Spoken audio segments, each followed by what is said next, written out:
Firstly, the use of force in a democratic setting is unconstitutional. Forcing people to vote undermines democracy itself.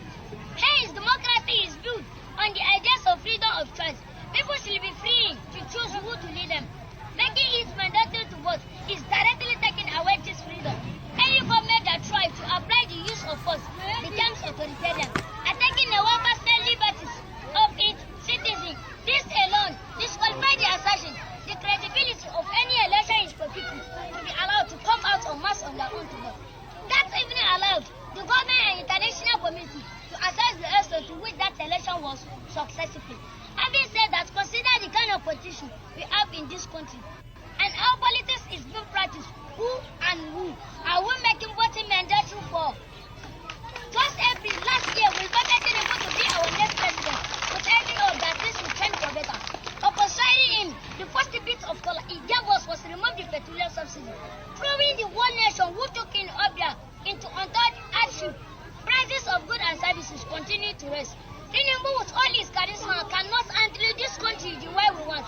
Presently, we are experiencing the capital of the naira, and as all this are happening, our lawmakers who have the constitutional power to call everybody to order, including President, Deputy Not, particularly the Senate instance, they are busy budgeting for 160 million naira flashy cars, housing allowances, etc. For God's sake.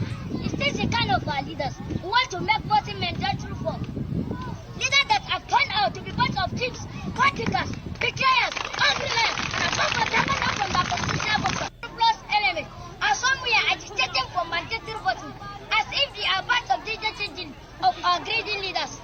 Oh, Thunder, where are you? This is the time you are supposed to strike, so that we eliminate all of them, so that we have peace in our nation. Or join them in one aeroplane, so that it will crash land in the course of their adventure. Furthermore, our security agents, i.e., the police and army, are being used by the really parties to scare away voter from the police station by the use of gun and daggers just to prepare for fasting breathing. And where that is not possible, courts are being used to turn over the outcome of the election, which is simply because the candidate is incumbent or the highest bidder. Money. This thing has turned our country into misery, starvation, hungry. We are dying as the effect of some few greedy individuals. Yet, we are still preaching mandatory voting. The elected vote. I beg you, Baba God, scatter them, destroy them, including NG and Adi, that try to make voting mandatory for us. Because of this great leader, we all know that today, hungry, starvation, and what family died is the order of death. Burn out of the insincerity of our leaders. It is often said that a child that licked his mother's pot of soup and tested the goes back to support the second time. The most painful part of this argument is that our retirees who have served this country for 35 years have been neglected. Particularly our teachers who taught and make this country great are being denied their gratuity. Some of the retirees have died. Some of them developed paralysis, while others on their sick bed as a result of inhuman attitudes of our government. Some of their children can no longer go to school because parents can afford paying their school fees again. These are people who are better 2 times the elite. They voted under some of them under rent, all with the hope that things will change for better. No way.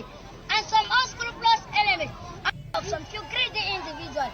Yet, we are still preaching mandatory voting. What a nonsense.